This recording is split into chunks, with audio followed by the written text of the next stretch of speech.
How do you evaluate a property to determine your maximum bid? This is a great question. And in this video, I'm gonna walk you step by step. I'm gonna give you a little hint. There's no formula. So stop with all that other BS that's out there that talks about, well, there's a formula. No, there's not. In tax deeds and tax liens, although we're dealing with real estate, take all of that information and kind of throw it out the window.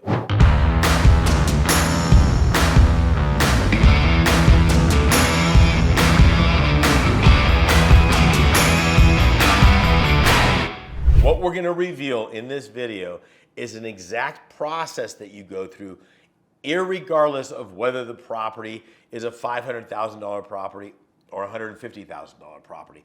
I'll walk you through and you'll know exactly how to come up with your maximum bid to make maximum profits. Now, hit the like, hit the subscribe. Most importantly, if you have a question on anything that I'm saying on this or any subjects that you want to talk about, I have people say, hey, Sean, can you talk about the tax ramifications? Can you talk about whether there's really a lunar landing on the moon? Don't do that. Okay, just put it inside there in the video and we'll have some fun. We'll have a conversation. Understand, all of that drives this, okay? That works with the magic algorithms of the YouTube world universe out there. So let's just talk about this. How do you come up with your maximum bid on a property? That's a great question. In the very beginning, I was telling you, there's not a formula, and there's not. Please, please, please do not say, oh, there's gotta be a formula for this. Okay, there's not, you engineers out there, okay, there's not. Let me tell you why. Okay, let's say that I have a $300,000, this is actually a real deal, $300,000 property, and the opening bid is $70,000. How do I come up with a maximum bid on this? Okay, so if it's $300,000, I mean, what you don't know is every market's got different parameters behind this. This particular example is Texas.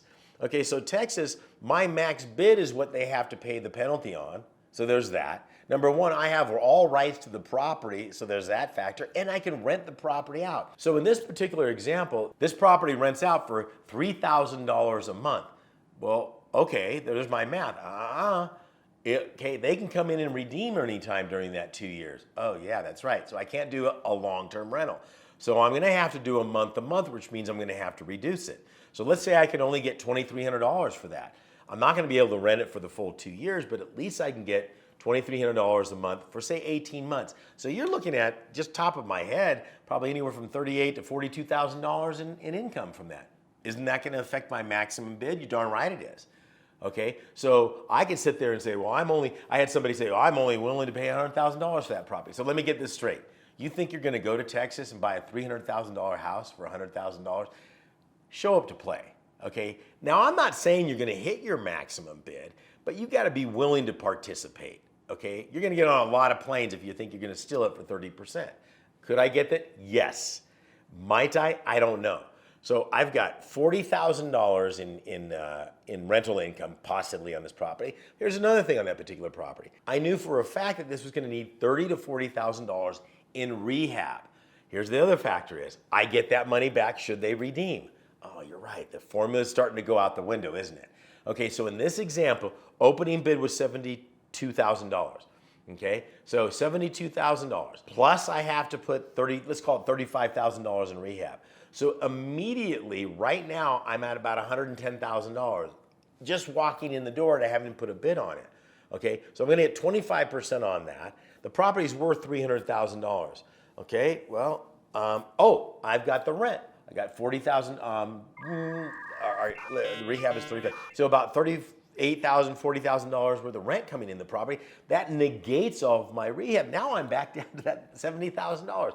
Do you see how the formula doesn't work in this one? On this particular property, just off the top of my head, I would say my maximum bid would be about $75,000. Let me tell you why. I've got $75,000 plus I've got about, let's call it $40,000 worth of rehab. So now I'm already up to that 205, 210 area, just top of the map, top of my head math in that area. I've still got a $300,000 piece of property. I might own it at that. You back off that rent that I got coming in, knock that down about 35 to 40. So now I'm back to that 175. I'm good. Okay, I'm good at that 175. Formulas do not work in this. So the same example on another one.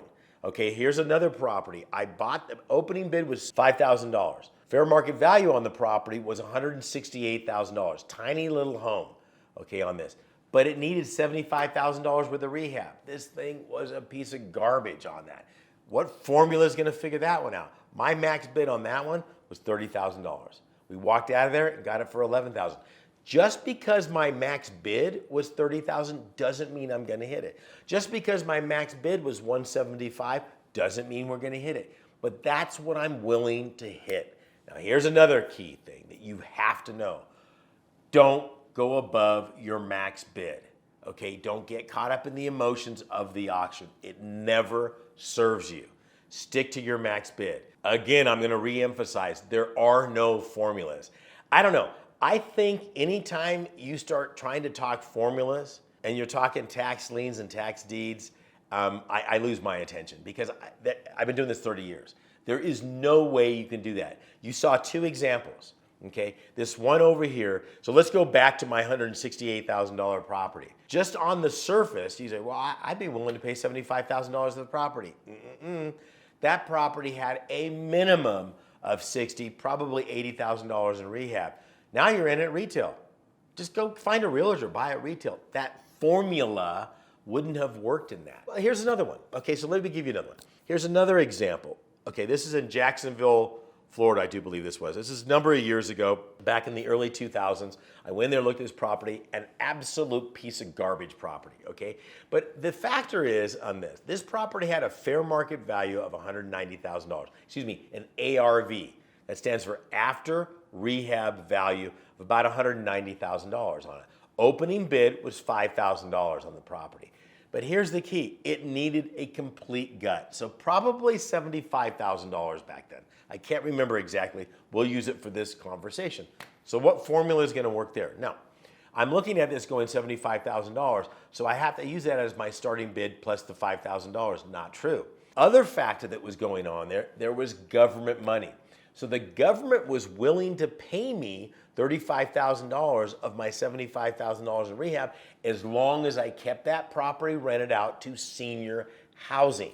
Okay, and they would also guarantee the rent on there. So those factors influenced what I was willing to pay on the property. Now, I'm gonna tell you the end of that story. This property was such into shambles and not lived in and everything else on that. We were practically the only bidders on there. We got that property for a little less than $10,000. We used all that government money, rented it out. We didn't have to pay the rehab money back as long as we kept it rented out to a particular owner. There's all these what they call CBDG, Community Development Block Grant money out there that we made that happen. So what formula was gonna work then?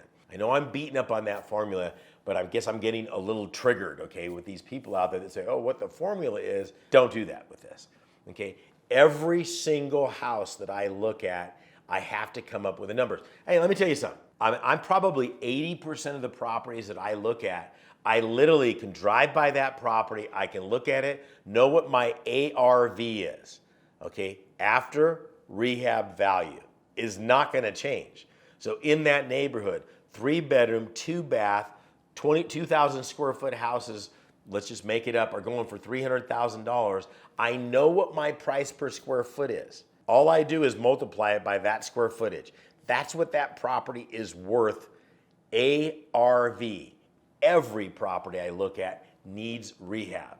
Whether that's just mop and glop with some paint and new carpet or flooring, or a complete rehab. Okay, now, can I tell if a property needs a complete rehab? No.